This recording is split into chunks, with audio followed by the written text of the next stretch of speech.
안녕하세요. 승리한 가족 여러분 그리고 강성성경연구원 여러분, 오늘은 마태복음 87강으로 마태복음 16장 21절에서 28절 말씀을 주의 제자의 사명을 바르게 감당하자라는 제목으로 함께 말씀을 나누도록 하겠습니다. 승리한 삶은 박열 목사님의 구속사로 조망한 성경 연속 강해집을 통해서 편집이 되어 있고요. 저희들이 현재 나누고 있는 마태복음 15장에서 21장까지의 내용은 마태복음 강해집 3권을 통해서 편집이 되어 있습니다. 자, 오늘 본문 말씀을 함께 묵상하도록 하겠습니다. 21절을 보시다. 이때부터, 이때가 언제입니까? 예수님에 대해서 제자들이 비로소 바로 알게 되었을 때부터, 예수님에 대해서 바로 알게 되었던 그 내용은 무엇입니까? 주는 그리스도시요 살아계신 하나님의 아들이시니이다. 즉 하나님의 아들로서 우리의 구원을 위해서 이 땅에 오신 우리의 주인이라는 것입니다. 이것이 바로 성경을 통해서 우리에게 가르쳐주는 것이고, 예수님이 제자들에게 끊임없이 말씀으로 교훈하고 많은 이적을 통해서 증명하면서 믿게 하려는 그 내용이었습니다. 그리고 비로소 예수님이 누군지 알고 난 이후로부터 예수님이 이 땅에 오신 목적을 얘기해 줍니다. 이것은 순서적으로 너무나 중요합니다. 예수님께서 누구신지 모르면은 예수님께서 무슨 일을 한다고 해도 그것이 어떤 의미인지 알지 못합니다. 예수님께서 우리의 죄를 사하시기 위해서 오셨는데, 예수님이 어떻게 우리의 죄를 사할 수 있는 분이신지, 그 분이 누구신지 알지 못하면 도무지 이것이 받아들여지지 않는 것이죠. 왜 그렇습니까? 죄의 문제는 무죄하신 분이 우리를 대신하여 죽으셔야 되는데, 예수님을 제외하고는 누구도 무죄한 사람이 없었기 때문입니다. 예수님이 하나님의 아들로서 성령으로 잉태하셔서 인간의 몸으로 오셨지만 죄가 없고 모든 하나님의 의를 이루신 분이라는 걸 모른다면은 이 십자가의 역사가 우리 인간적인 기준으로 봤을 때 결국은 실패한 역사 아닌가라고 해석할 수도 있다는 것입니다. 그래서 예수님을 아는 것이 너무나 중요합니다. 그러나 동시에 예수님을 안다고 해서 예수님이 이 땅에 오신 목적을 바르게 알고 바로 나의 일로 받아들일 수 있는 것은 아니라는 것을 오늘 베드로를 통해서 보여줍니다. 베드로는 예수님이 누구신지 가장 정확하게 고백한 사람이었습니다. 그러나 그가 예수님의 일을 거절하고 예수님은 이것이 어떤 의미인지 얘기해주고 계십니다. 자, 21절 말씀을 계속해서 봅시다. 예수 그리스도께서 자기가 예루살렘에 올라가, 이제 6월절 절기를 지내러 이번에 올라갑니다. 근데 이때 우리가 오병이어의 이적이 있는 이후였기 때문에 어떤 흐름이 강하게 자리를 잡고 있냐면, 예수님을 왕 삼으려는 사람들의 생각이 강한 흐름으로 자리 잡고 있을 때입니다. 근데 예수님은 완전히 반대 이야기를 하시는 거예요. 예루살렘에 올라가 장로들과 대제사장들과 서기관들에게 많은 고난을 받고 죽임을 당하고 제3일에 살아나야 할 것임을 제자들에게 비로소 나타내시니, 즉 이것이 무엇이란 거예요? 이것이 하나님의 계획이라는 거예요. 하나님께서는 예수님께서 고난받고 죽으시고 다시 살아나실 것을 계획하셨다는 거예요. 그래서 예수님께서는 앞으로 예수님이 따라야 될 하나님의 뜻이 무엇인지를 제자들에게 가르쳐주고 있어요. 그런데 이때 다른 사람도 아닌 이 베드로가 무엇이라고 얘기하는지 보십시오. 22절을 보십시오. 베드로가 예수를 붙들고 항변하여 이르되, 여기서 항변하다는 것은 강하게 거부한다는 것인데, 이 강함의 정도가 무엇이냐면 당신께서 선생으로서 메시아로서 구원자로서 이런 생각하는 것은 정말 어리석은 생각입니다 라고 오히려 혼내는 거예요. 그러니까 이거는 단순한 반대가 아닌 거예요. 어떻게 해서든 이것이 이루어지지 않게 하겠다는 강한 의지가 있는 거예요. 그러면서 뭐라고 얘기합니까? 주여 그리 마옵소서, 이 일이 결코 주께 미치지 아니하리이다. 이거 절대 일어나지 않게 할 거예요. 이런 일이 생길 거란 생각도 하지 마세요. 내가 이거 반드시 막을 거예요. 이런 뜻이거든요. 근데 이거에 대한 예수님의 반응을 보십시오. 예수께서 돌이키시며 베드로에게 이르시되 사탄아 내 뒤로 물러가라. 지금 베드로가 한 얘기가 무슨 뜻이라는 거예요? 이거 사탄의 계획이란 거예요. 하나님의 뜻과는 완전히 반대되는 거란 거예요. 지금 네가 사탄의 이야기를 하고 있다는 거예요. 너는 나를 넘어지게 하는 자로다. 지금 제자로서 예수님이 하는 일을 함께 해야 되는 사람이에요. 우리가 앞서 19절 말씀에서 내가 천국의 열쇠를 내게 주리니 라고 얘기하면서 하나님 나라의 일을 하라고 얘기했는데 지금 무엇을 하고 있어요? 오히려 하나님 나라의 일을 막는 일을 하고 있어요. 예수님을 넘어지게 만들려고 작정을 한 거예요. 그러면서 뭐라고 얘기했습니까? 여기가 굉장히 중요합니다. 내가 하나님의 일을 생각하지 않고 도리어 사람의 일을 생각하는도다. 자, 베드로는 예수님이 누구신지 알았어요.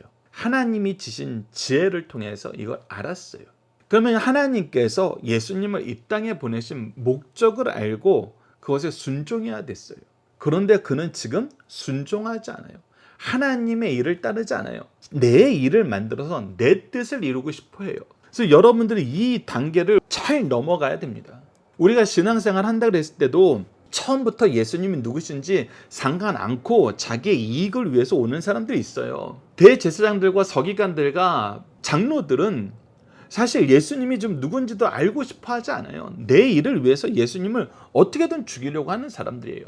그런데 그거에 비해서 제자들은 좀 나아 보이잖아요. 좀 나은 것이 사실이잖아요. 왜? 예수님이 누구신지는 인정하고 있고 예수님을 따르고 있거든요. 그런데 예수님을 따르면서도 지금 무엇하고 있는 거예요? 하나님께서 계획하신 구원의 역사는 거부하고 있는 거예요. 하나님의 일이 아니라 내 일을 하고 싶은 거예요. 그래서 우리 예수님께서 참 외로운 길을 가지고 계시는 거예요. 미리 은혜를 받고 메시아에 대해서 백성들에게 가르쳐줘야 되는 사람들, 장로들과 대제사장들과 서기관들은 아예 대놓고 거역하고 있고 대놓고 죽이려고 하고 있고 대놓고 반대하려고 하고 대놓고 하나님의 아들이심을 메시아이심을 인정하지 않고 있고 오히려 그것이 죄가 된다고 얘기하면서 죽이려고 하고 있고 제자들은 믿는다고 하면서도 하나님의 일을 생각하는 것이 아니라 자기네들의 일만 생각하는 거예요. 자기네들의 목적을 예수님을 통해서 이룰 생각만 하고 있다는 거예요. 그렇기 때문에 이것은 사탄의 역사이고 사람의 일을 하는 것이지 하나님의 일을 하는 것이 아니라는 것입니다. 이 부분을 우리가 함께 묵상할 말씀을 통해서 좀 더 보도록 하겠습니다. 이사야서 53장 10절 말씀을 보십시오. 여호와께서 그에게 상함을 받게 하시기를 원하사 질고를 당하게 하셨은즉 그의 영혼을 속건점으로 들이기에 이르며 그가 씨를 보게 되며 그의 날은 길 것이요 또 그의 손으로 여호와께서 기뻐하시는 뜻을 성취하리라. 이것은 이사야서에서 예언된 메시아의 삶이에요. 메시아가 이 땅에 오신 이유예요. 속건 제물로서 이 땅에 오신 거예요. 그가 상함 받게 하시는 것이 하나님의 계획이에요. 그래서 이것은 예수님께서 처음 얘기한 것이 아니라 이미 구약에 예언되었던 하나님의 계획이에요. 근데 그것을 지금 거부하고 있다는 것을 깨닫지 못한다는 것입니다. 계속해서 히브리서 9장 22절을 보시죠. 율법을 따라 거의 모든 물건이 피로써 정결하게 되나니 피 흘림이 없은즉 사함이 없느니라. 즉 우리의 죄를 대신해서 누군가의 피가 필요해요. 누군가의 생명이 필요해요. 근데 그 생명의 중요한 전제 조건이 뭐예요? 죄 없는 자의 피예요. 무지한 자의 피예요. 무지하다는 것은 우리 육신이 가지고 있는 원죄에서도 자유로워야 되고 율법의 모든 을을 행해야 되는 이 지상의 삶에서도 완전해야 돼요. 그래서 이 완전함을 이루신 분이 유일하게 예수 그리스도란 거예요. 성령으로 잉태하셔서 원죄에서 벗어나 계시고 이 지상에 살면서 하나님의 모든 율법을 지킴으로써 율법에 의해서도 의롭다 하심을 받는 유일한 분이라는 거예요. 그래서 그분이 죽는 게 하나님의 계획이에요. 그 계획을 따라야 돼요. 계속해서 로마서 10장 2절로 3절을 봅시다. 내가 증언하노니 그들이 하나님께 열심은 있으나 올바른 지식을 따른 것이 아니니라. 하나님의 의를 모르고 자기 의를 세우려고 힘써 하나님의 의를 복종하지 아니하느니라. 지금 베드로가 하는 모습은 뭐예요? 바로 로마서 10장 2절에서 3절 말씀을 그대로 지금 자기가 몸으로서 보여주고 있는 거예요. 예수 그리스도에 대한 열심은 있어요. 예수 그리스도를 따르는 열심은 있어요. 그러나 그것이 올바른 지식을 바탕으로 한 것이 아니에요. 하나님의 계획을 가지고 한 거 아니고 구원의 역사가 왜 필요한지 하나님의 계획이 무엇인지 하나님께서 우리에게 이 계획을 어떻게 성취하려 하시는지 이 지식이 없어요. 그래서 하나님의 의를 모르고 자기 의를 세우려고 힘써 하나님의 의에 복종하지 아니하였느니라. 계속해서 이런 상황에 대한 우리 인간의 한계를 말씀을 통해서 계속 살펴보도록 하겠습니다. 창세기 3장 22절 말씀을 보십시오. 여호와 하나님이 이르시되 보라 이 사람이 선악을 아는 일에 우리 중 하나같이 되었으니 즉 하나님께서 세우신 선악을 기준을 따르는 것이 아니라 나도 내 기준으로 살래 이 생각을 하게 되었다는 거예요. 그래서 추방하시는 거거든요. 이것을 해결하기 전에 생명나무의 열매를 먹고 영생하게 되면 영원한 심판의 대상이 되기 때문에 그래서 우리 인간의 모습에 대해서 인간의 죄악된 모습에 대해서 사사께서는 이렇게 얘기하고 있습니다. 21장 25절을 보시죠. 그때 이스라엘에 왕이 없으므로 사람이 각기 자기 소견에 옳은 대로 행하였더라. 자기의 기준이 가장 중요한 것이 돼버린 거예요. 그것이 바로 죄악된 인생의 모습이거든요. 근데 여러분 우리가 지난 시간 말씀과 연결해서 바요나 시몬아 내가 복이 있도다 하신 이 역사가 하나님께서 지혜를 주신 역사라 그랬잖아요. 지식을 주신 역사라 그랬어요. 참된 믿음으로 우리를 이끄는 역사라 그랬어요. 근데 왜 이 간극이 동일한 장소에서 동일한 시간대에 이렇게 크게 나타나는 것일까요?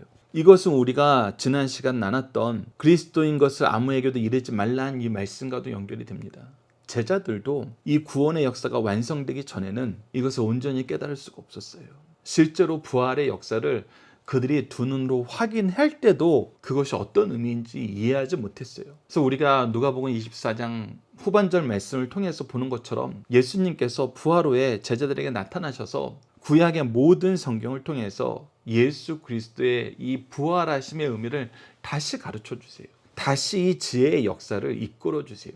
그때야 비로소 제자들이 예수님이 왜 죽으셨고 왜 부활하셨는지를 알게 되고 이 부활의 은혜에서 내가 어떻게 살아야 되는지를 비로소 알게 돼요. 이거를 통해서 우리가 더욱더 감사하게 되는 것은 무엇이냐면 이스라엘 백성들이 여전히 예수 그리스도를 믿으려 하지 않을 때 예수님의 제자들도 여전히 예수님이 이 땅에 오셨는지 이해하지 못할 때 예수님께서는 제자들을 선택하셨고 끝까지 사랑하셨고 사랑하시면서 말씀으로 기도로 양육하셨고 부활 후에 다시 오셔서 다시 가르치셨다는 거예요.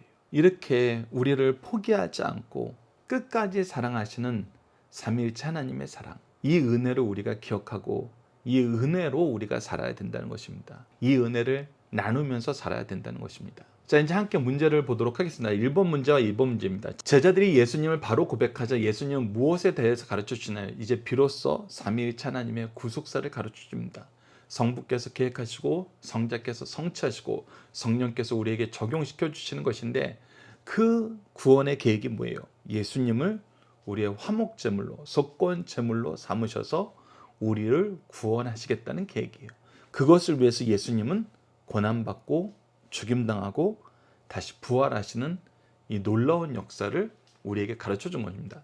두 번째, 베드로는 왜 예수님의 말씀을 거역했나요? 하나님의 뜻을 이루는 것, 하나님의 일을 이루는 것이 아니라 사람의 뜻, 내 일을 하고 싶은 거예요. 누구를 통해서? 예수님을 통해서. 이것은 예수님을 따르는 것이 아닙니다. 예수님을 이용하는 거예요. 그렇다면 이제 우리가 예수님을 따르는 삶이 무엇인지 알아야 되잖아요. 예수님께서 이것을 바로 가르쳐 주십니다. 24절에서부터 26절을 보시죠. 이에 예수께서 제자들에게 이르시되 누구든지 나를 따라오려거든 자기를 부인하고 자기 십자가를 지고 나를 따를 것이니라. 자, 여기서 우리가 발견하게 되는 것은 무엇이냐면 하나님의 일은 무엇이냐는 거예요. 하나님의 일은 예수 그리스도께서 고난받고 죽으시고 다시 부활하셔서 우리에게 새 생명을 주신 하나님의 계획을 완성하는 거예요. 그렇다면 예수님을 향한 하나님의 일이 이것이라면은 하나님은 우리에게 천국 열쇠를 줄 만큼 하나님의 일을 맡기시길 원해요. 그렇다면 이 예수 그리스도의 사역 안에서 예수 그리스도를 따르는 삶 안에서 우리를 향한 하나님의 계획도 있다는 거예요. 우리가 실천해야 될 하나님의 일도 있다는 거예요. 그것을 하려고 해서는 첫 번째, 내가 나를 부인할 줄 알아야 돼요. 나를 부인할 줄 안다는 건 뭐예요? 내 안에 있는 내 일을 생각하지 말고 하나님의 일을 생각할 줄 알아야 된다는 거예요. 하나님의 일이 무엇인지 알아야 된다는 거예요. 그리고 그 하나님의 일을 알았으면 자기의 십자가를 지고 하나님이 나에게 맡긴 그 사명을 가지고 구체적으로는 우리에게 맡긴 영혼들을 돌보면서 우리가 천국 문을 열어줘야 될 그 대상들을 돌보면서 나를 따를 것이니라. 바로 예수 그리스도의 길을 가야 된다는 거예요. 그래서 예수 그리스도께서 우리에게 보여주신 모습이 무엇이느냐? 누구든지 제 목숨을 구원하고자 하면 잃을 것이요. 예수님께서 우리를 대신하여 속죄 제물로 사는 삶을 사셨어요. 그리고 이와 같이 우리도 예수님처럼 우리의 생명을 다하여서 이 생명 구원하는 일을 해야 된다는 거예요. 그것이 어떤 모습이란 거예요? 바로 예수 그리스도를 위해서 우리의 목숨을 내놓는 것이고, 그런 사람은 오히려 목숨을 찾는 것이 된다는 거예요. 그리고 이것이 가장 지혜로운 삶이라는 거예요. 왜? 26절에 설명입니다. 사람이 만일 온 천하를 얻고도 제 목숨을 잃으면 무엇이 유익하리요? 우리가 무엇을 소유한다는 것은 생명이 있는 상태로 소유해야 그것이 의미가 있는 거예요. 그렇기 때문에 우리 생명보다 더 소중한 건 없는 거예요. 생명이 없이 무엇을 얻는다는 것은 다 허무한 것들이에요. 헛된 것들이에요. 그래서 생명 얻는 것이 가장 중요한 것인데, 생명 얻는 것은 무엇을 통해서 얻을 수 있냐? 바로 예수 그리스도를 따르는 삶을 통해서 얻을 수 있다는 거예요. 이것이 우리가 주님께서 주신 생명을 잘 보존하는 방법이고, 우리가 살아야 되는 삶의 모습이라는 거예요. 이 말씀을 함께 묵상할 말씀을 통해서 보도록 하겠습니다. 빌립보서 3장 8절로 9절입니다.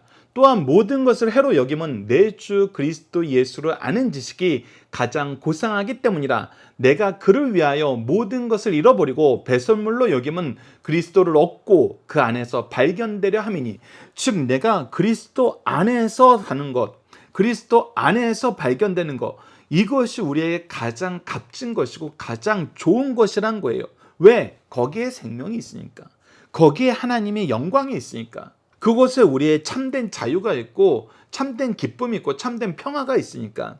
내가 가진 의는 율법에서 난 것이 아니요 오직 그리스도를 믿는 믿음으로 말미암는 것이니 곧 믿음으로 하나님으로부터 난 의라. 그래서 하나님으로부터 난 의 안에서 산다는 거예요. 여러분들, 우리가 이것을 지난 시간 나눴던 19절 말씀과 함께 봤던 요한복음 20장 23절 말씀, 마태복음 18장 18절에서 19절 말씀을 기억해 보십시오. 이것을 보면 분명하게 나타날 수 있어요. 우리가 19절에서 내가 천국의 열쇠를 내게 주리니 내가 땅에서 무엇이든지 매면 하늘에서도 매일 것이요 내가 땅에서 무엇이든지 풀면 하늘에서 풀리리라 하시고 라는 것을, 우리가 이것을 권리로 해석하는 것이 아니라 의무로 해석해야 된다 그랬어요. 그 의무에 대해서 너무나 잘 설명해 주는 것이 24절에서 26절이에요. 우리가 이것을 권리로 생각하게 되면 어떤 대답을 하게 되냐면 베드로처럼 안 된다는 대답을 하게 돼요. 하나님의 일이어도 내가 허락할 수 없다는 얘기를 하게 돼요. 그런데 계속해서 이것은 우리에게 주신 의무라는 거예요. 우리에게 주신 사명이라는 거예요. 그래서 우리가 열심히 주의 일을 해야 된다는 거예요. 나를 부인하고 그리스도를 따르면서 그리스도와 함께하는 삶을 살아야 된다는 거예요. 이것을 우리가 잊어서는 안 됩니다. 이것을 우리가 계속해서 주목해서 봐야 돼요. 여러분들, 다시 한번 강조합니다. 지난 시간에 얘기했던 것과 연결해서 다시 한번 보십시오. 우리의 권리를 얘기하는 것이 아닙니다. 우리의 사명, 우리의 의무, 은혜를 받은 사람들이 마땅히 행해야 될 삶의 모습입니다. 그것이 바로 24절에서 26절 모습이라는 거예요. 그리고 이것이 우리가 가야 될 가장 행복한 길이란 겁니다. 생명이 있는 길이란 거예요. 자, 세 번째 문제를 봅시다. 예수님은 생명을 얻는 삶이 어떠한 삶임을 가르쳐 주나요?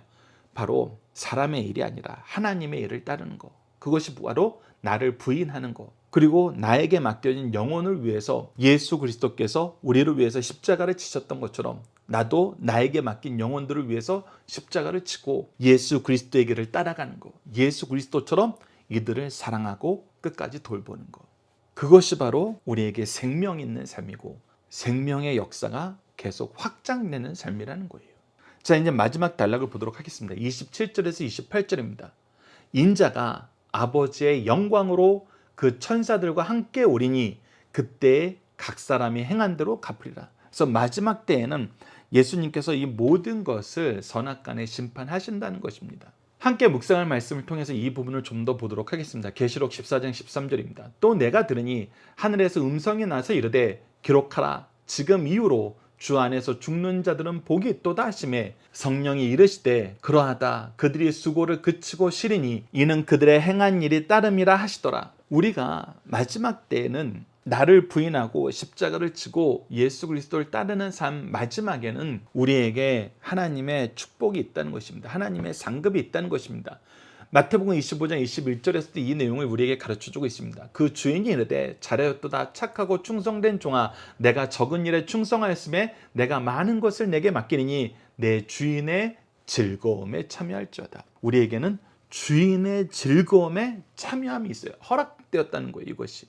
그래서 하나님의 즐거움에 참여하는 거예요. 하나님의 영광에 참여하는 거예요.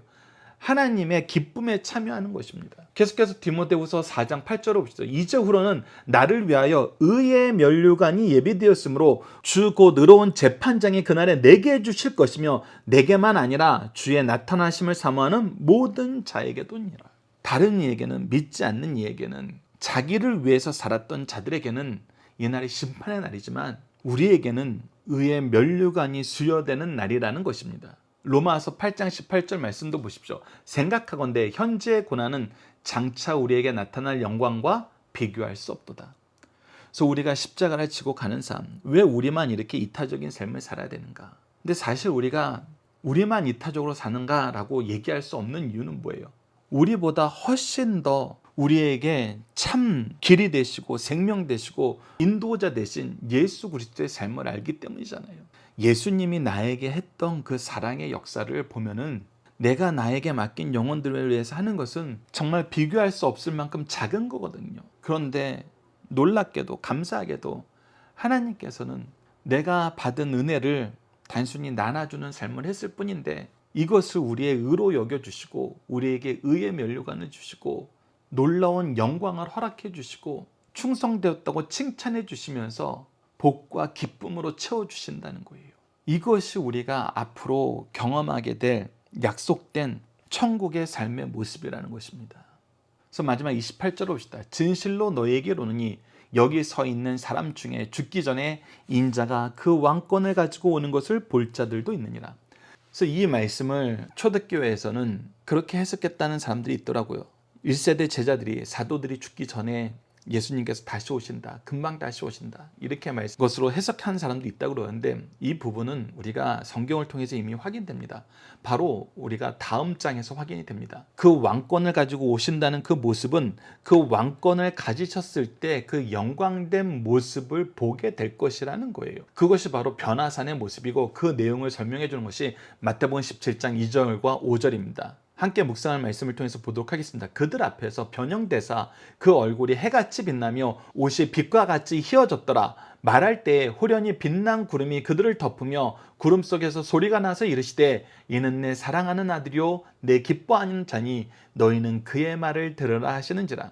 예수 그리스도께서 마지막에 오실 때의 모습을 입으시고 하나님의 영광 가운데 나타나신 이 역사가 바로 이 28절의 역사이고 이것은 우리가 17장 말씀을 통해서 좀 더 구체적으로 살펴보도록 하겠습니다. 이제 마지막 4번입니다. 예수님은 마지막 때에 어떠한 일이 있음을 가르쳐 주나요?